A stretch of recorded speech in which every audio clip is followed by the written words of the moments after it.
Καλώς ήρθες στο Ζήσε το Story και σε ευχαριστούμε που είσαι εδώ μαζί μας. Μαζί θα πούμε ιστορίες από games, έτσι όπως εμείς τις ζήσαμε, τις είδαμε και τις νιώσαμε. Υποστήριξέ μας κάνοντας follow ή subscribe. Μπορείς επίσης να επικοινωνήσεις μαζί μας στο Instagram Ζήσε το Story για να μας πεις τις εντυπώσεις σου, αλλά και να μας προτείνεις κάποιο game που θα ήθελες να εξιστορήσουμε το story του. Αυτό το podcast περιέχει άπειρα spoilers. Επιπλέον, πολλά ονόματα μπορεί να τα προφέρουμε λάθος, καθώς δεν αναφέρονται πάντα όλα, ώστε να ξέρουμε ακριβώς πώς ακούγονται. Τέλος, στα games υπάρχουν όροι ή φράσεις, τις οποίες δεν γίνεται να μεταφράσουμε, ή αν το κάνουμε θα χάσουν το πραγματικό νόημα ή σκοπό τους. Επομένως, θα υπάρξουν αναφορές ξενόγλωσσων εκφράσεων, αλλά και περιπτώσεις που θα πούμε κάτι λίγο διαφορετικά, ώστε να εξυπηρετήσει τον τρόπο με τον οποίο εξιστορούμε το εκάστοτε game. Κάθε story που λέμε εδώ προέρχεται από ένα εξίσου μοναδικό game. Επομένως, σου συστήνουμε ανεπιφύλακτα, αν το story του σημερινού επεισοδίου σου αρέσει, να αγοράσεις και να παίξεις και το game, ελπίζοντας να το απολαύσεις όσο εμείς. Χωρίς άλλες καθυστερήσεις, κάτσε αναπαυτικά και πάμε να ξεκινήσουμε!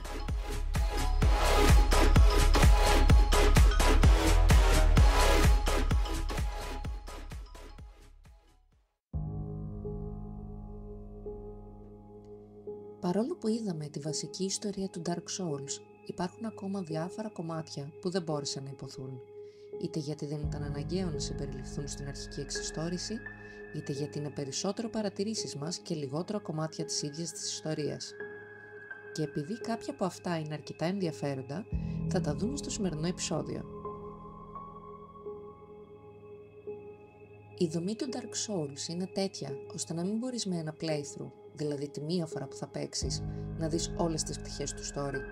Μία απόφαση, ένας διάλογος ή το να σκοτώσεις κάποιον χαρακτήρα μπορεί να κάνει την ολοκληρωτική διαφορά στην έκβαση της ιστορίας. Μία από τις φορές που ξεκίνησα να παίζω έκανα ένα λάθος που μου κόστισε όλο το playthrough, αναγκάζοντάς με να αρχίσω όλο το παιχνίδι από την αρχή.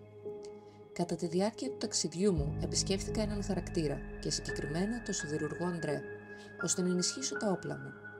Κατά λάθος, αφήνοντας το μοχλό δίπλα μου, πατήθηκε το αντίστοιχο κουμπί και το επιτέθηκε.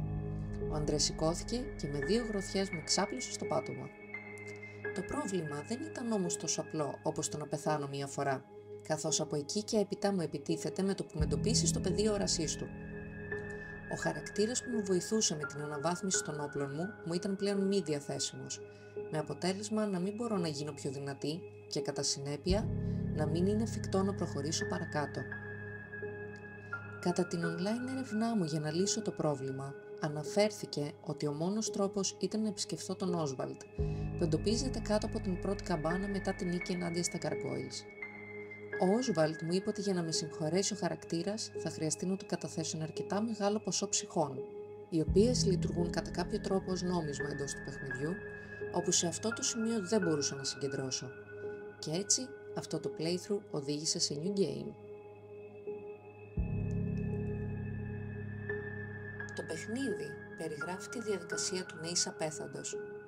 Κάθε φορά που βρίσκεσαι θύμα των εχθρών σου, γεγονός που συμβαίνει συχνά, επιστρέφεις στη ζωή δίπλα από ένα bonfire, τη φλόγα της εν λόγω περιοχής, ένα σημείο ασφαλές.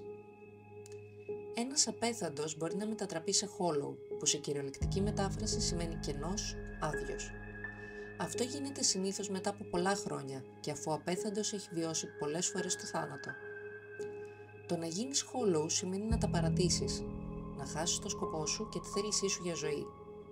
Όλη αυτή η διαδικασία, εκτός από μεταφορική, μπορεί να μεταφραστεί και σαν κυριολεκτική, όπου ο απέθαντος στα χέρια του παίκτη μπορεί ανα πάσα στιγμή να μετατραπεί σε hollow, εάν ο χειριστής του αποφασίσει απλώς να παρατήσει το παιχνίδι μετά από πολύ χρόνο που έχει ξοδέψει και τον επανειλημμένο θάνατο του χαρακτήρα του.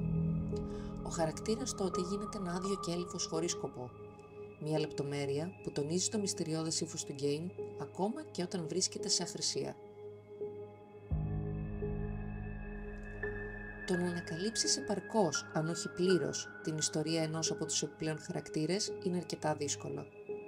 Για να περάσει το επόμενο βήμα της ιστορίας του καθενός, πρέπει να ακολουθήσει συγκεκριμένα βήματα, σαφώς ξεχωριστά για κάθε περίπτωση.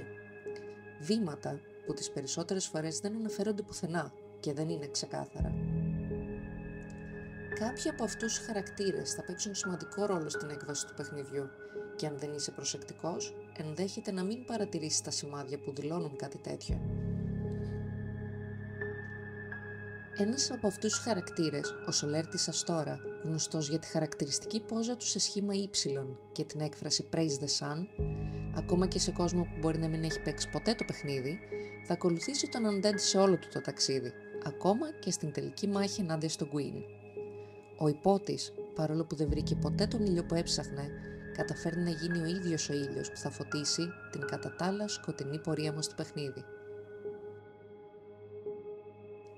Ένας άλλος χαρακτήρας, παρά το ότι δεν θα παίξει σχεδόν κανένα ρόλο στην έκβαση της ιστορίας, θα καταλήξει να αποτελεί ένα κωμικό κομμάτι του παιχνιδιού. Ο Patches, ή όπως αναφέρεται και στα επόμενα παιχνίδια της σειράς Unbreakable Patches, είναι ένας στόχος για να βγάλεις τα νεύρα σου. Όπου τον συναντήσεις θα επέλθει καταστροφή, καθώς σε όλες τις περιπτώσεις, λεπτά αφού τον δεις, θα σε κλείσει σε μια παγίδα ή θα σε πετάξει από κάποιο ύψωμα. Μπορεί να είναι σπαστικός, αλλά από τη στιγμή που οι δρόμοι σας θα διασταυρωθούν για πρώτη φορά, θα παρατηρήσεις πως πάντα θα καταλήγεις να χαμογελάς και να ευχαριστιέσαι τις συναντήσεις με τον ύπουλο φίλο μας. Στο μοναδικό DLC που υπάρχει για το Dark Souls, δηλαδή περιεχόμενο που βγήκε μετά την κυκλοφορία του παιχνιδιού, ταξιδεύουμε στο παρελθόν και ερχόμαστε αντιμέτωποι με τον υπότη Αρτόριας. Το σκότος τον έχει διαφθείρει. Αυτό που κάνουμε είναι απλά να τον σταματήσουμε. Μαζί του βρίσκεται και ο λύκος του, προφανώς πολύ μικρότερος σε ηλικία από ό,τι τον είχαμε συναντήσει στο βασικό παιχνίδι και επίσης πολύ μικρότερος και σε μέγεθος. Εάν επιλέξεις να ολοκληρώσεις την ιστορία αυτή πριν επισκεφτείς τον Sif στην κανονική ροή του game, για να πάρεις από τον τάφο του Αρτόρια στο δαχτυλίδι που σε βοηθάει να έχεις πρόσβαση στην Άβυσσο, ο μεγάλος πλέον λύκος θα σε θυμάται, θα σε μυρίσει και η μάχη παίρνει μια πολύ πιο συναισθηματική τροπή, με τον Sif να σε παλεύει μόνο λόγω της υποχρέωσής του να υπερασπιστεί τον τάφο του αφέντη του. Ένα άλλο μυστήριο είναι αυτό του Framped και του Kath. Τα δύο ερπετά μας παρουσιάζουν δύο διαφορετικές εκδοχές της αλήθειας. Καμία δεν φαίνεται αλάνθαστη, καθώς ακόμη και στην περίπτωση του Kath υπάρχουν ανησυχητικά σημάδια, τα οποία δεν αναφέραμε κατά τη διάρκεια της βασικής ιστορίας. Για παράδειγμα, ο Kath είναι αυτός που έπεισε τους 4 βασιλιάδες να φέρουν το σκότος και έτσι καταστράφηκε το New Londo. Το ποιον θα ακολουθήσεις είναι καθαρά στο χέρι σου. Η επιλογή του Kath μου ήταν προσωπικά πιο ελκυστική, εφόσον για να ακολουθήσεις αυτό το μονοπάτι πρέπει να ξέρεις και πώς να το κάνεις, οπότε έχει κατά την άποψή μου λίγο παραπάνω ενδιαφέρον. Δεν είναι κάτι που μπορείς να βρεις στην τύχη, σε αντίθεση με τον Framped που εμφανίζεται μπροστά στα πόδια σου.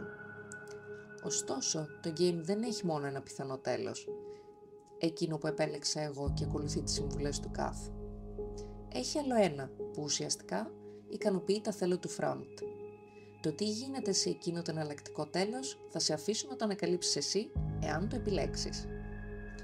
Μπορεί να νιώθεις ότι δεν έχεις ακούσει αρκετά για τον κόσμο αυτόν ή ότι λείπουν κομμάτια για να συμπληρωθεί όλο το story επαρκώς. Τα κενά αυτά έρχονται να γεμίσουν τα επόμενα παιχνίδια της σειράς.